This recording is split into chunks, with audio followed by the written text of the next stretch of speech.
జై గురుదేవ్. ఓం శ్రీ సాయిరామ్. దివ్య ప్రేమ స్వరూపులారా, నిన్న మీరు గురు సందేశంలో చాతుర్వర్ణ వ్యవస్థను గురించి తెలుసుకున్నారు. చాతుర్వర్ణ వ్యవస్థ అనేది సమాజానికి సంబంధించింది. వివాహ వ్యవస్థ, కుటుంబ వ్యవస్థ రెండు కూడా పరిమితమైనవి, కేవలం కొద్ది మందికి మాత్రమే సంబంధించినవి. అయితే చాతుర్వర్ణ వ్యవస్థ మాత్రం సమాజం మొత్తానికి సంబంధించింది. దురదృష్టవశాత్తు ధర్మంగా నడవలసినటువంటి ఆ వ్యవస్థ ధర్మాన్ని కాలరాచినందువల్ల అది పరిమితమై కుల వ్యవస్థగా రూపాంతరం చెందింది. విస్తరించే కొలది శక్తి పెరుగుతుంది, కుంచుకుంటే శక్తి హరించుకుపోతుంది. ప్రస్తుతం సమాజంలో ఉన్నటువంటి వ్యక్తులు మొత్తం కూడా కుంచుకుపోతున్నారు. కులాల సమీకరణం జరుగుతుంది, వర్గాలుగా ఏర్పడుతున్నారు, వర్గ పోరాటాన్ని ప్రోత్సహిస్తున్నారు. మనుగడ కోసం సాగేటటువంటి పోరాటంలో తన వర్గాన్ని కాపాడుకోవటం కోసం, ఇతర వర్గాలను అణచివేయటం కోసం, ఎదుర్కోవటం కోసం నిరంతరం పోరాటం జరుగుతుంది. పోరాటం జరుగుతుందంటే అక్కడ తప్పనిసరిగా గెలుపు ఓటములు ఉంటాయి. గెలిచినప్పుడు సంతృప్తి ఉంటుంది, ఓడిపోయినప్పుడు అసంతృప్తి ఉంటుంది. ఈ ప్రక్రియ నిరంతరం కొనసాగుతూ ఉంటుంది. ఈరోజు మీరు మరొక కీలకమైన అంశాన్ని గురించి తెలుసుకోబోతున్నారు.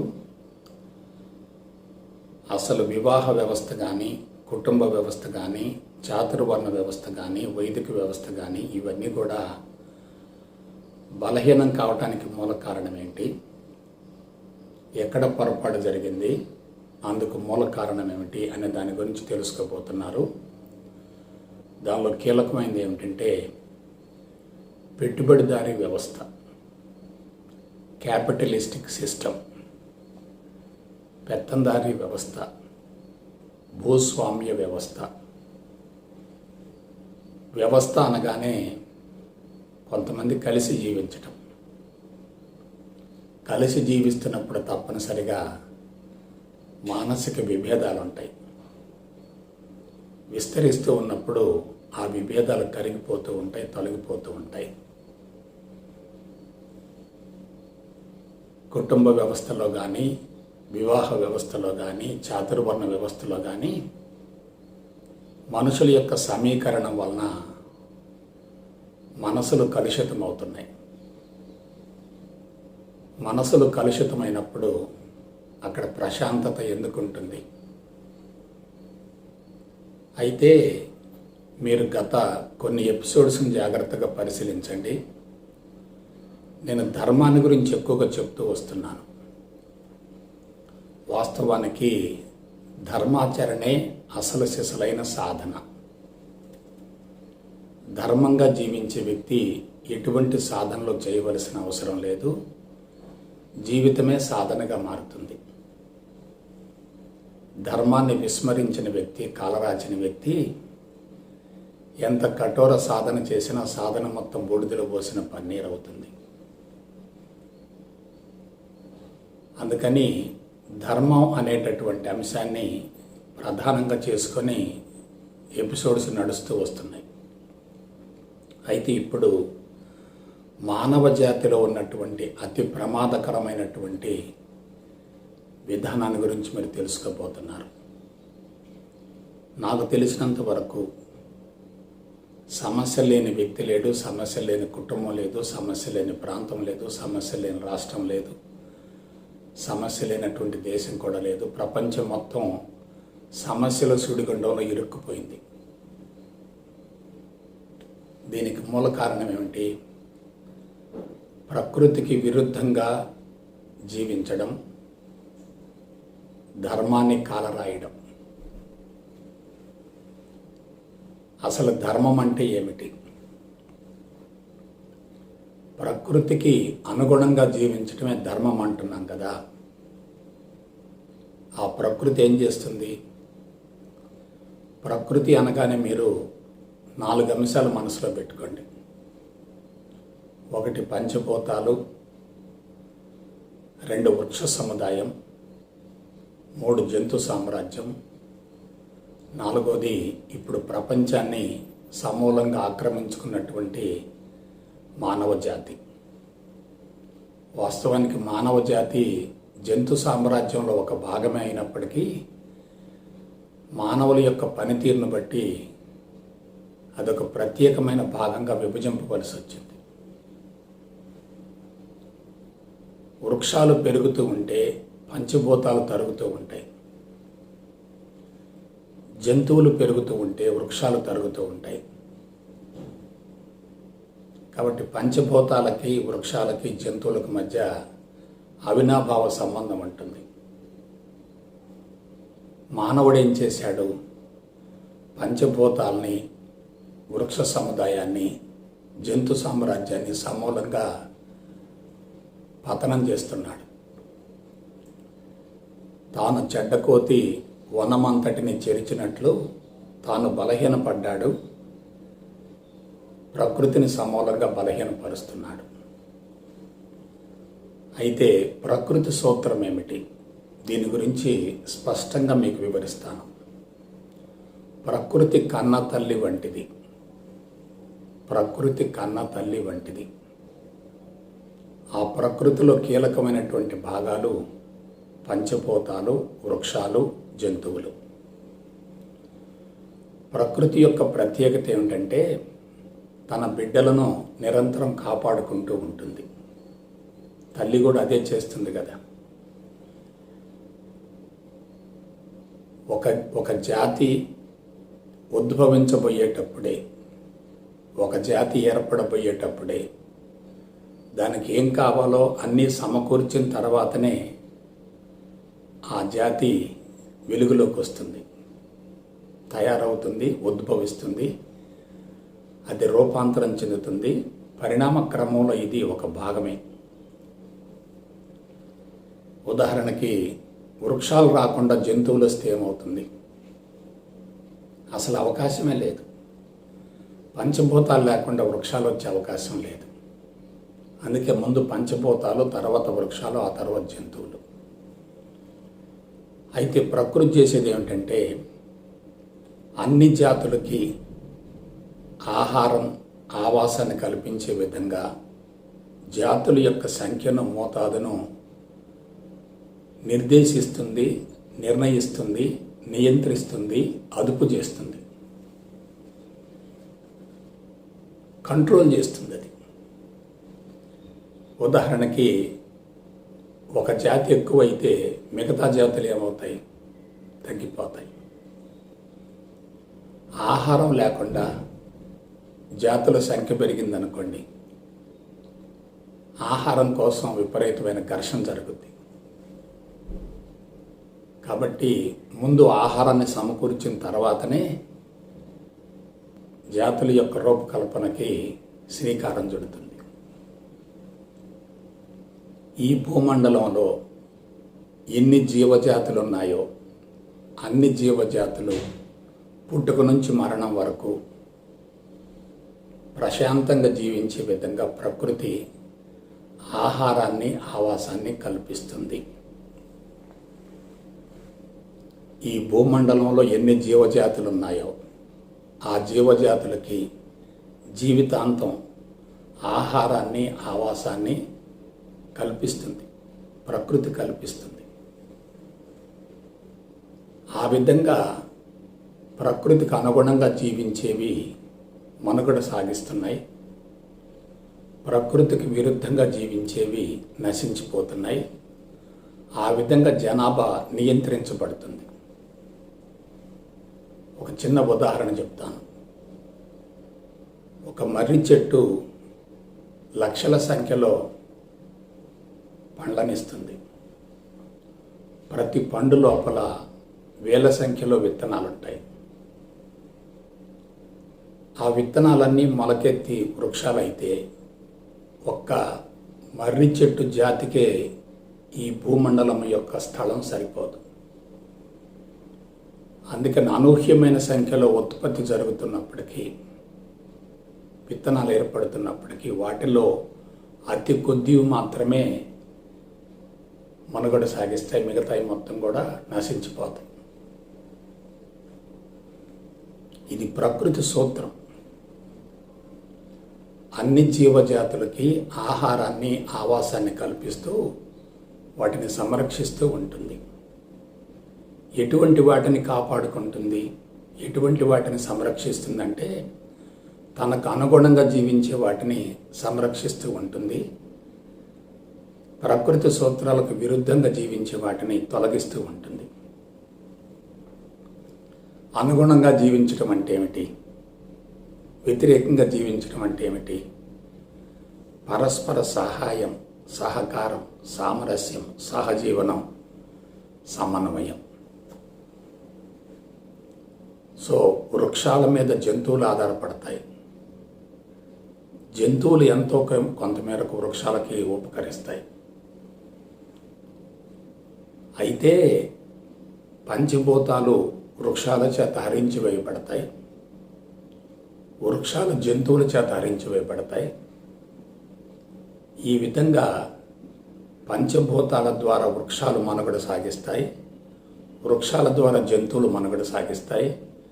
పంచభూతాలు లేకుండా వృక్షాలు ఉండవు, వృక్షాలు లేకుండా జంతువులు ఉండవు. ఇది ప్రకృతిలో ఉన్నటువంటి లోతైనటువంటి సూత్రాలు. ఇదే ఫిలాసఫీ అంటే. ఒక విషయాన్ని సూక్ష్మంగా లోతుగా అధ్యయనం చేయమైతే దాన్ని వదిలేయటమే ఆధ్యాత్మికత అవుతుంది. తెలుసుకున్న తర్వాత వదిలేస్తే అదే పరిపూర్ణత్వం అవుతుంది. తెలుసుకోకపోతే అసంతృప్తి, కొరత లోపల ఉంటాయి. అసంతృప్తి, కొరత ఉండి సాధన చేస్తే ఏమవుతుంది? లాభం రాకపోగా నష్టం జరుగుతుంది. ఇక మానవుడి యొక్క ఆవిర్భావం తర్వాత మానవుడు ప్రకృతికి దూరం అయ్యాడు. ఇది ఎన్నోసార్లు చెప్పాను నేను. ఒంటరి జీవితాన్ని వదిలేశాడు. స్వేచ్ఛగా జీవించటం పోగొట్టుకున్నాడు. కొంతమంది కలిసి కుటుంబంగా రూపాంతరం చెందారు. అంటే ఒంటరి జీవితం వదిలేశాడు, ఒంటరి జీవితాన్ని వదిలేశాడు, సామూహిక సంఘ జీవనానికి వచ్చాడు. అందులో ఒక భాగమే కుటుంబ వ్యవస్థ, ఆ కుటుంబ వ్యవస్థలో ఒక భాగమే వివాహ వ్యవస్థ. అంటే మానవుడు ప్రకృతికి దూరం అయ్యాడంటే రెండు పోగొట్టుకున్నాడు.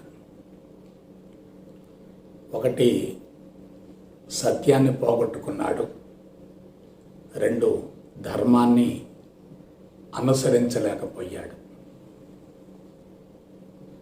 సత్యాన్ని తెలుసుకోవాలి, ధర్మాన్ని ఆచరించాలి.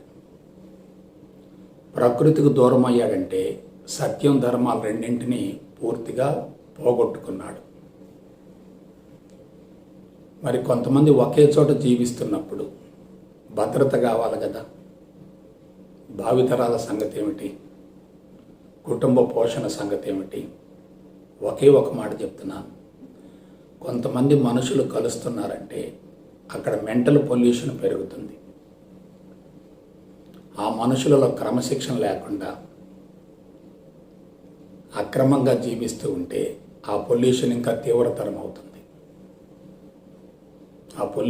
తీవ్రతరం అవుతుంది.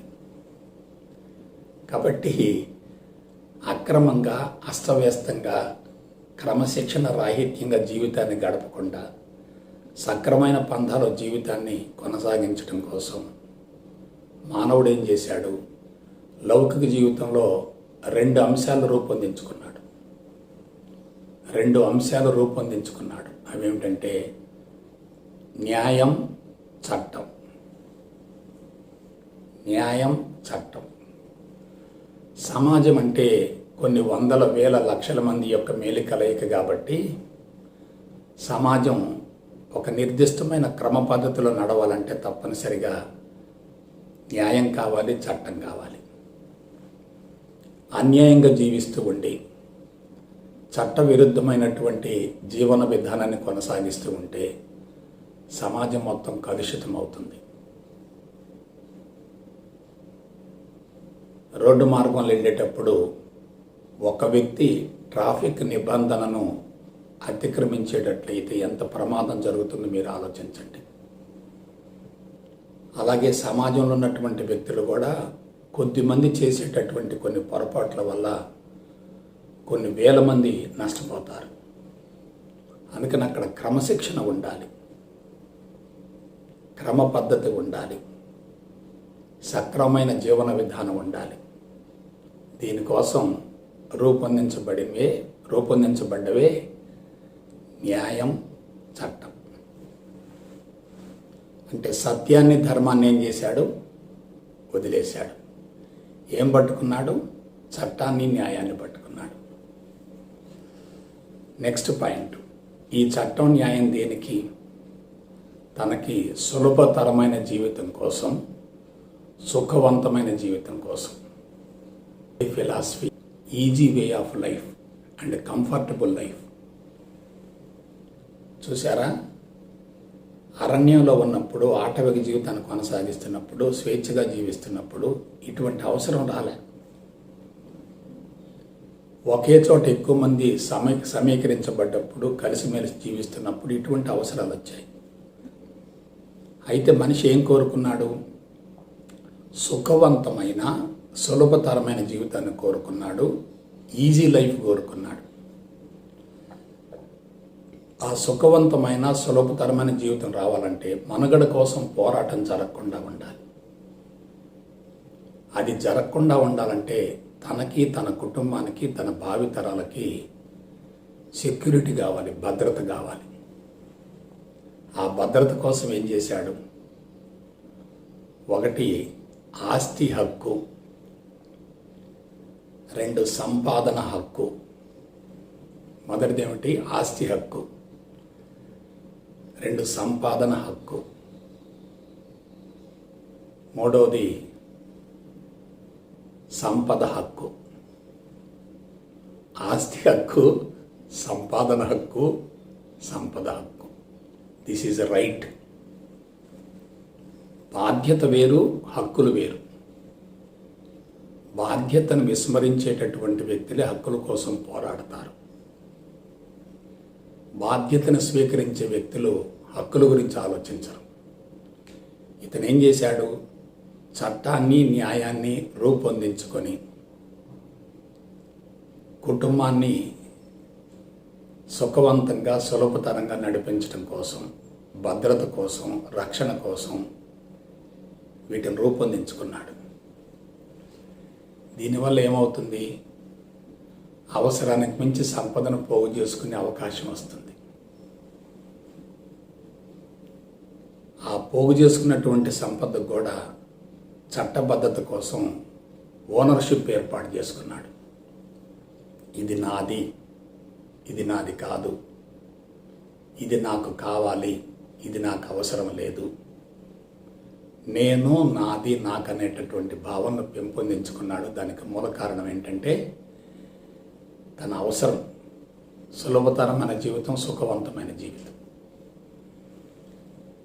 కొంచెం జాగ్రత్తగా ఆలోచించండి. ఇటువంటి రూపకల్పన జరిగిన తర్వాత ఇక సమాజంలో ఎవరేం పని చేయాలో ఆ పనికి మొదలుపెట్టాడు. అంటే ఏమిటి? చాతుర్వర్ణ వ్యవస్థ స్థానంలో పెట్టుబడిదారీ వ్యవస్థ వచ్చి ఇక్కడ శ్రమ విభజన జరిగింది. అక్కడ శ్రమ విభజన ఏమిటి? బ్రాహ్మణుడు, క్షత్రియుడు, వైశ్యుడు, శూద్రుడు, ఆ తర్వాత కొన్ని తెగలు, శాఖలు వగైరా వగైరా శ్రమ విభజన, డివిజన్ ఆఫ్ లేబర్ జరిగింది అక్కడ. ఇక్కడ కూడా శ్రమ విభజన జరిగింది. అది ఎలాగా? ఉత్పత్తి రంగానికి కొంతమంది, నిర్వహణకు కొంతమంది, చట్టాల రూపకల్పనకు కొంతమంది, సమాజం ఎలా నడుస్తుందని పర్యవేక్షించడానికి మరికొంతమంది. ఇక్కడ 4 వర్గాలు అయ్యారు. ఇక్కడ ఉత్పత్తి రంగం, అక్కడ శూద్రుడు, ఆర్థిక పరమైనటువంటి వ్యవహారాలు చూసేవాళ్ళు ఇక్కడ ఉన్నారు. అక్కడెవరు? వైశ్యుడు. చట్టాలు రూపొందించేవాళ్ళు ఎవరు? చట్టబద్ధంగా ఎన్నికైనటువంటి ప్రజాప్రతినిధులు. కాబట్టి అక్కడ వచ్చేసరికి ఎవరు? క్షత్రియుడు. శూద్రుడు, వైశ్యుడు, క్షత్రియుడు. ఉత్పత్తి రంగంలో ఉండేవాళ్ళు ఒక వర్గం, అడ్మినిస్ట్రేషన్ చూస్తూ ఆర్థికపరమైన వ్యవహారాలు చూసేవాళ్ళు ఒక వర్గం, చట్టాలు రూపొందించేవాళ్ళు మరొక వర్గం. అక్కడ బ్రాహ్మణుడు ఉన్నాడు, అతనికి పేర్లకి ఇక్కడ ఎవరున్నారు? న్యాయస్థానాలు ఉన్నాయి, కోర్టులు ఉన్నాయి. చట్టాలు రూపొందించడంలో పొరపాటు జరిగితే దాన్ని సరిదిద్దేటటువంటి వ్యవహారం ఇక్కడ ఉంది. అవేంటి? న్యాయస్థానాలు. చూసారా, చాతుర్వర్ణ వ్యవస్థలోనే పెట్టుబడిదారీ వ్యవస్థ ఇమిడి ఉంది. పెట్టుబడిదారీ వ్యవస్థలో కూడా 4 శాఖలు ఉన్నాయి.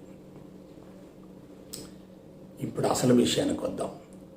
ప్రస్తుతం మానవ జాతి ఎదుర్కొంటున్న అన్ని రకాల దుష్పరిణామాలకు, సమస్యలకు, కష్టాలకు, నష్టాలకు, బాధలకు, ఇబ్బందులకు, జబ్బులకు మూల కారణం ఏంటంటే సంపద హక్కు, సంపాదన హక్కు, ఆస్తి హక్కు. ఒక జీవికి సరిపడా ప్రకృతి ఆహారాన్ని, ఆవాసాన్ని కలగజేసినప్పుడు చట్టం ద్వారా, న్యాయం ద్వారా కొంతమంది అవసరానికి మించి సమీకరించుకుంటే ఏమవుతుంది? అలా సమకూర్చుకోవటం కోసం, సమీకరించుకోవటం కోసం రూపొందించబడ్డదే ఓనర్షిప్, యాజమాన్య తత్వం. ఇదంతా నేను ఎందుకు చెప్తున్నానంటే, కొన్ని కీలకమైనటువంటి విషయాల గురించి అవగాహన లేకుండా సాధనల పేరుతో గదుల్లో కూర్చోవద్దు. మిమ్మల్ని మీరు మోసం చేసుకోవద్దు. ఎక్కడ పొరపాటు జరిగింది, ఎక్కడ గాడి తప్పింది, దానికి మూల కారణం ఏంటి అనే దాని గురించి మనం అంచనా వేయకుండా గురుడిగా పోతే ఎట్లా? కాబట్టి వైదిక వ్యవస్థ ఎక్కడ దెబ్బతిన్నదంటే పెట్టుబడిదారీ వ్యవస్థ ద్వారా దెబ్బతిన్నది. ఇప్పుడు మొత్తం చెప్తున్నాను. కుటుంబ వ్యవస్థ కానీ, వివాహ వ్యవస్థ కానీ, చాతుర్వర్ణ వ్యవస్థ కానీ మొత్తం కలుషితం కావటానికి మూల కారణం ఏంటంటే ఈ పెట్టుబడిదారీ వ్యవస్థ. ఈ పెట్టుబడిదారీ వ్యవస్థ 16వ శతాబ్దం వరకు భారతదేశంలోకి ఎక్కువగా ప్రవేశించలే. 16వ శతాబ్దం తర్వాత పాశ్చాత్యులు మన దేశంలోకి వచ్చి ఈ పరిపాలన వ్యవహారాలకు సంబంధించి ఇవన్నీ ప్రవేశపెట్టారు. అందుకే చెప్తున్నాను, 16వ శతాబ్దం వరకు భారతదేశం సుభిక్షంగా ఉంది. అడవుల విస్తీర్ణం ఎక్కువగా ఉంది. మనుషులంతా కూడా గ్రామాలుగా, పట్టణాలుగా కలిసి జీవిస్తున్నప్పటికీ ఎంతో కొంత మేరకు ధర్మాన్ని ఆచరించారు. ఇప్పుడు జరుగుతున్న పొరపాటు చెప్తాను. ప్రతి ఒక్కళ్ళకి శారీరక అవసరం తీరాలి. శారీరక అవసరం తీరకపోతే తిరుగుబాటు జరుగుతుంది. 10% మంది 90% వనరుల్ని హరించి వేస్తున్నారు. 10% మంది 90% వనరుల్ని పంచుకోవాల్సి వస్తుంది. ఒక వర్గానికేమో అవసరానికి మించినటువంటి వనరులు ఉన్నాయి, మరొక వర్గానికి వనరుల కొరత ఉంది. ఎవరైతే వనరులు అవసరానికి మించి సమకూర్చుకుంటారో వాళ్ళు శ్రమజీవుల్ని ఉపయోగించుకుంటారు, శ్రమశక్తిని దోపిడీ చేస్తారు. కాబట్టి ఇప్పుడు చెప్పండి, ఒక వర్గానికేమో వనరులు ఎక్కువయ్యి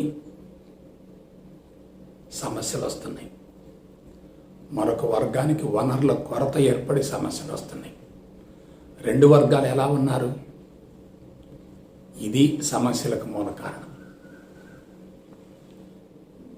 కాబట్టి ఈ పెట్టుబడిదారీ వ్యవస్థ, పెత్తందారీ వ్యవస్థ అంతర్లీనంగా ఎప్పటి నుంచి కొనసాగుతుంది చెప్తాను. వ్యవసాయం మొదలుపెట్టి భూమిని పంచుకునే దగ్గర నుంచి ఈ పెట్టుబడిదారీ వ్యవస్థ కొనసాగుతూ వచ్చింది. ఎప్పుడు తీవ్రమైంది? పరిశ్రమలు పెరుగుతూ వచ్చినప్పుడే ఈ పెట్టుబడిదారీ వ్యవస్థ తీవ్రమైంది. పారిశ్రామిక విప్లవం ఎప్పుడు వచ్చింది? 400 సంవత్సరాల క్రితం వచ్చింది. అంతకుముందు ఏముంది? వ్యవసాయ విప్లవం ఉంది. గత 50 సంవత్సరాలకు ఏముంది? సమాచార విప్లవం వచ్చింది. ఇప్పుడు ఆలోచించండి, మానవుడు చట్టపరమైనటువంటి విధానాలకు రూపకల్పన చేసి న్యాయబద్ధంగా జీవితాన్ని కొనసాగించాలనేటటువంటి ఒక ముసుగులో పచ్చి దోపిడీ చేస్తున్నాడు. వీళ్ళెవరంటే అన్నీ తెలుసు అనుకుంటున్నటువంటి మేధావులు. కాబట్టి మేధావులు ఒక రకంగా లైసెన్స్డ్ దొంగలు. అవతల వ్యక్తి పొట్టగొట్టి తన పొట్ట నింపుకోవాలనుకుంటే అంతకు మించినటువంటి అధర్మం ఏముంది? అంతకు మించినటువంటి దోపిడీ ఏముంది? అంతకు మించినటువంటి కిరాతకం ఏముంది? అంతకు మించినటువంటి దుర్మార్గం ఏముంది? చెప్పండి. భూమి అందరిది, నీరు అందరివి, అగ్ని వాయువులు మొత్తం అందరికీ అవసరమైనటువంటి ప్రకృతి సంపదని కొంతమందే ఎందుకు వాడుకోవాలి? ఆ వ్యక్తి చేసిన పాపం ఏంది? ఈ వ్యక్తి చేసుకున్న పుణ్యం ఏంది? చెప్పండి. అందరూ భగవంతుని బిడ్డలే కదా. మరి ఒక వ్యక్తి మరొక వ్యక్తిని దోపిడీ చేస్తున్నప్పుడు సమాజం ప్రశాంతంగా ఎలా ఉంటుంది? సమాజం ప్రశాంతంగా లేకపోతే సాధన ఎక్కడ కుదురుతుంది ఇంకా? కాబట్టి ప్రకృతికి విరుద్ధంగా జీవించటం ఒక పాపం అయితే, ప్రకృతి మాత బిడ్డలను దోచుకోవటం మరొక పాపం. కాబట్టి నేను మరొకసారి చెప్తున్నాను, వ్యవస్థ అనేది ఎప్పటి నుంచో వచ్చింది. అది వటవృక్షంలాగా తయారైంది. ఒంటి చేతితో దాన్ని తొలగించడం సాధ్యం కాదు. ఎవరు ఎన్ని రకాల సిద్ధాంతాలు చెప్పినా ఆ సిద్ధాంతాలకు విలువ లేకుండా పోవటానికి మూల కారణం వనరుల కొరతే. ఇక మరొక విషయం చెప్తున్నాను. ఎప్పుడైతే సంపద హక్కు, ఆస్తి హక్కు, సంపాదన హక్కుతోటి మనుషులు వనరులు పోగు చేసుకుంటూ ఉన్నారో అక్కడ అంతర్లీనంగా ఒకటి పెళ్ళుబుకింది. అదే భౌతికవాదం. బలహీనంగా ఉన్న వ్యక్తులే భౌతిక సంపద కోసం ఆరాటపడతారు. బలమైనటువంటి వ్యక్తులు భౌతిక సంపదకు ఎటువంటి ప్రాధాన్యతను ఇవ్వరు. ఆటవిక మానవుడు భౌతిక శక్తితో మనుగడ సాగించాడు. ఆధునిక మానవుడు తెలివి, మేధా సంపత్తితో మనుగడ సాగిస్తున్నాడు. అంటే ఇతను అన్ని వర్గాల్ని ఆక్రమించుకున్నాడు, ఆధిక్యతను సంతరించుకున్నాడు, నియంత్రిస్తున్నాడు. దేని ద్వారా? చట్టం, న్యాయం. ఈ చట్టం, న్యాయం అనేది ఎక్కడిది? మానవుడు రూపొందించింది. సత్యం, ధర్మాలు ఎక్కడివి? భగవంతుడిచ్చినవి. అంటే మనిషి భగవంతుడి యొక్క ఆదేశాలను పూర్తిగా విస్మరించాడు. భగవంతుడి యొక్క ఆదేశాలు విస్మరించిన వ్యక్తిని భగవంతుని ఎందుకు కాపాడుతాడు? కాబట్టి సుఖవంతమైన, సులభతరమైన జీవితమే మానవుణ్ణి సమూలంగా పతనం చేసింది. ఇంకొక కీలకమైన విషయం చెప్తాను. మీరు జీర్ణించుకోలేకపోవచ్చు, నాకేం అభ్యంతరం లేదు. కానీ సత్యం మాత్రం తప్పనిసరిగా వ్యక్తీకరించాల్సింది. ఒక వ్యక్తి ఉపయోగించుకునేటటువంటి ఆ వస్తువులలో అంతర్లీనంగా మానవుల యొక్క, ఇతర జీవుల యొక్క రక్తం, చెమట ఉంటుంది అందులో. మనం మన లగ్జరీ కోసం, వినోదం కోసం, విలాసం కోసం, శృంగారం కోసం, సుఖం కోసం, సౌకర్యం కోసం వస్తువులు మొత్తం వాడుతున్నాం అంటే ఆ వస్తువులు ఎక్కడి నుంచి వచ్చినాయి? ఉత్పత్తి రంగం నుంచి వచ్చాయి. ఆ ఉత్పత్తి చేసేది ఎవరు? అమాయకులు. ఉత్పత్తికి అవసరమైన ముడి పదార్థం ఎక్కడి నుంచి వస్తుంది? ప్రకృతి నుంచి వస్తుంది. ఎంత ఉత్పత్తి పెరిగితే అంత అభివృద్ధి అనేటటువంటి మత్తులో, భ్రమలో, భ్రాంతిలో, పిచ్చిలో, వెరిలో, వ్యామోహంలో ఉన్నాడు మానవుడు. వీడే మెంటలోడు, మతి భ్రమించిన వాడు. ఈ చట్టం న్యాయం రూపకల్పనకి గమనించండి, ఎన్నికలు, రాజ్యాంగం, ప్రజాప్రతినిధులు, ప్రభుత్వాలు. అబ్బా, చూసారా? రాజ్యాంగం, ఎన్నికలు, యంత్రాంగం, పోలీసులు, పీనల కోడ్, న్యాయ వ్యవస్థ, ఇవన్నీ ఎవరి కోసం? దొంగలు చేసేటటువంటి దొంగ పనులకి రక్షణ కోసం. అది అవతల వ్యక్తి కడుపు మాడుతుంటే నువ్వు కడుపు నింపుకుంటున్నావంటే అదే కదా పాపం. అటువంటి పాపాలు చేసి దేవుడి గుడికి వెళితే లాభం ఏంది? ప్రజలను కొల్లగొట్టి హుండీలు నింపితే లాభం ఏంది అంటున్నా నేను. కాబట్టి దీనికి ఆధ్యాత్మికత ఏం చేస్తుంది? పెట్టుబడిదారీ వ్యవస్థ పెద్ద వటవృక్షం అయితే ఆధ్యాత్మికత ఏం చేస్తుంది? సిద్ధాంతం బోధించడానికి ఆకర్షణీయంగా ఉంటుంది, వినటానికి కూడా ఆకర్షణీయంగా ఉంటుంది, కానీ అమలు జరగాలి కదా. మరొక ప్రమాదం ఏనండి, సంవత్సరం గడిచే కొద్దీ సమస్యలు పెరగటానికి మూల కారణం సంవత్సరం గడిచే కొద్దీ వనరులు తగ్గిపోతున్నాయి. వనరులు తగ్గిపోతున్నప్పుడు వేట పెరుగుతుంది, పరుగు పందెం కొనసాగుతుంది. ఈ పరుగు పందెంలో మానవుడే మానవుడికి శత్రువు అయ్యాడు, మానవుడే మానవునకు శత్రువు అయ్యాడు. చెప్పండి, ఆర్థిక వనరు లేకపోతే అడుగు కూడా ముందుకు పడదు కదా. పచ్చనోటే ప్రపంచాన్ని నడిపిస్తుంది కదా. కాబట్టి శ్రమశక్తిని దోచుకొని కనసి కట్టలు పోగు చేసుకొని సాధనల పేరుతోటి డ్రామాలాడితే ఎట్లా? అంతరాత్మను మోసం చేసుకుంటే ఎట్లా? ఆలోచించండి, అంతరాత్మను మోసం చేసుకుంటే ఎట్లా? ఇవాళ ఏమవుతుంది? భౌతికవాదపు తీవ్రత ఏ విధంగా పెరుగుతుందో ఆధ్యాత్మిక పిచ్చి కూడా అదే స్థాయిలో పెరుగుతుంది. ఆధ్యాత్మికత కూడా అశాస్త్రీయంగా మారింది. అక్కడ కూడా మనుగడ కోసం పోరాటం జరుగుతుంది. ఎందుకంటే సంస్థలు పెరుగుతున్నాయి. అక్కడ ఎటువంటి పోరాటం జరుగుతుంది, ఇక్కడ అటువంటి పోరాటమే జరుగుతుంది. అసలు ఇన్ని సంస్థలు ఎందుకు, ఇన్ని విధానాలు ఎందుకు, ఇన్ని శాఖలు ఎందుకు? సాధకులు బంతుల మాదిరిగా అటు ఇటు తిరుగుతున్నారు, కానీ ఎవరు పరిణతి చెందుతున్నారు? దానికి మూల కారణం ఏంటి? వ్యవస్థలో ఉన్న లోపం. వ్యక్తి వ్యవస్థలో బంధించబడ్డాడు. వ్యవస్థను మార్చడం చాలా కష్టం. కాబట్టి వ్యవస్థ మారకుండా వ్యక్తికి ప్రశాంతత ఎక్కడి నుంచి వస్తుంది? వ్యక్తి వ్యవస్థలో ఇరుక్కొని పోవటం అంటే స్వేచ్ఛను కోల్పోయినట్లేగా.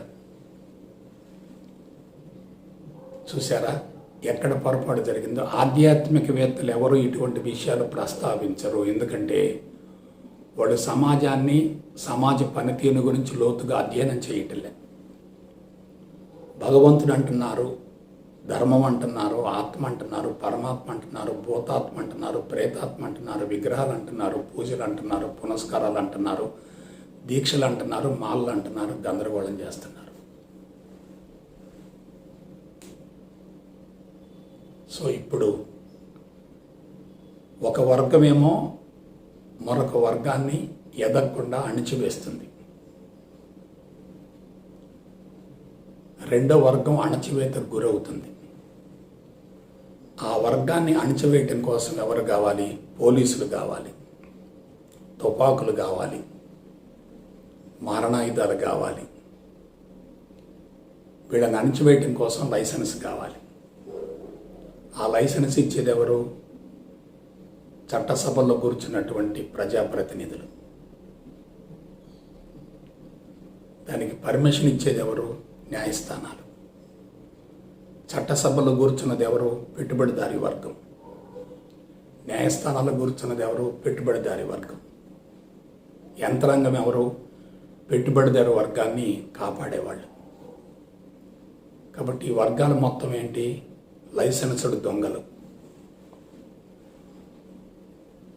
కాబట్టి అవతల వ్యక్తి యొక్క శ్రమశక్తిని మనం దోచుకొని చెడు కర్మ ఫలాన్ని పెంచుకొని కళ్ళు మూసుకుంటే ఏమవుతుంది?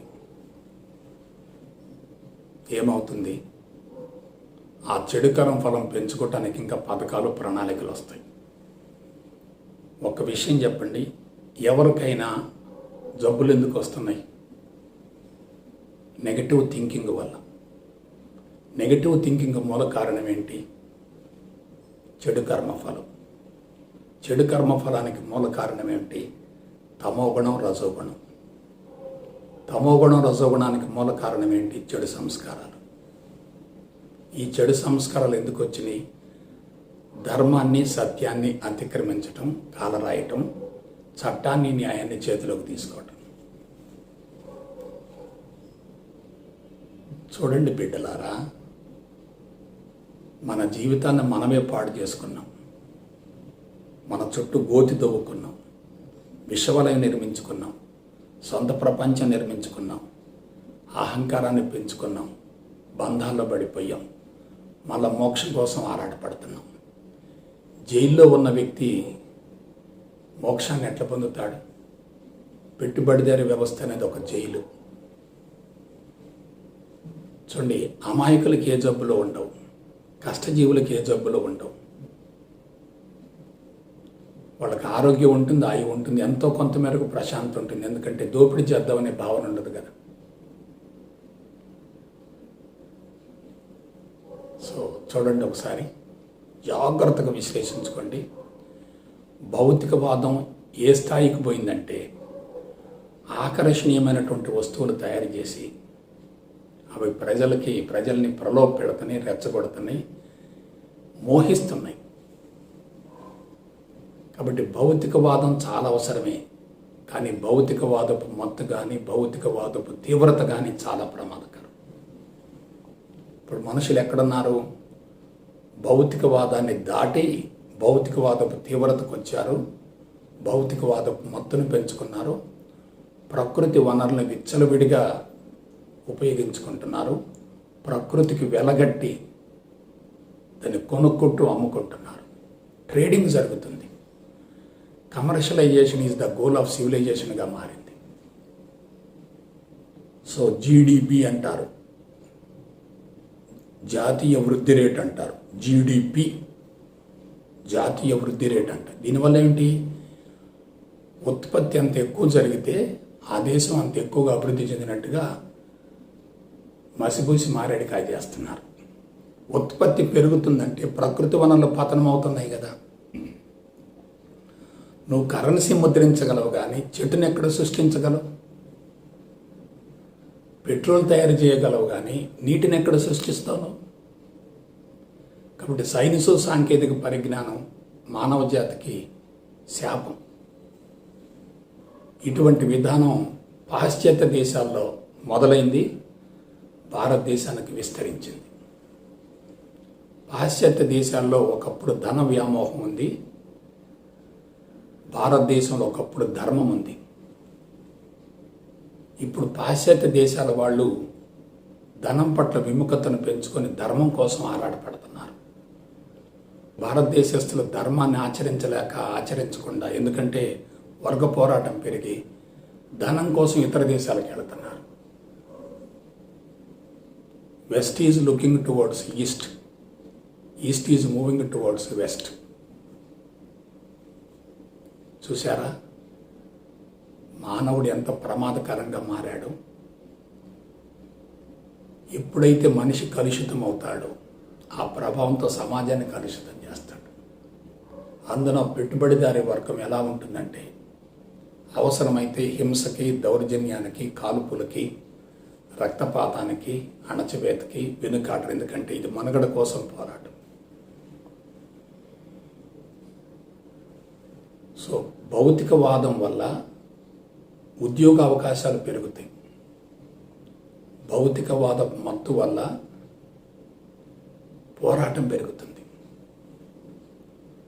వనరులు అందరూ ఉపయోగించుకుంటూ ఉంటే అక్కడ సహజీవనం ఉంటుంది, సామరస్యం ఉంటుంది, సహాయం ఉంటుంది, సహకారం ఉంటుంది, సమన్వయం ఉంటుంది. వనరులు తగ్గిపోతూ ఉండి ఆరాటపడేవాళ్ళు ఎక్కువగా ఉంటే అవతల వ్యక్తి పతనాన్ని యువతల వ్యక్తి కోరుకుంటాడు. అక్కడ సహజీవనం ఎందుకుంటుంది? సామరస్యం ఎందుకుంటుంది? సహాయ సహకారాలు ఎందుకుంటాయి? సమన్వయం ఎందుకుంటుంది? ఇంకా ఆధ్యాత్మికత ఎక్కడిది? ఆలోచించండి. ఆధ్యాత్మికత కూడా పెట్టుబడిదారు వర్గం చేతిలోకి వెళ్ళిపోయింది. ఇప్పుడు యోగా కోసం వచ్చేది ఎవరు? అంత ధనవంతులే కదా, కోటీశ్వర్లే కదా, బడాబాబులే కదా.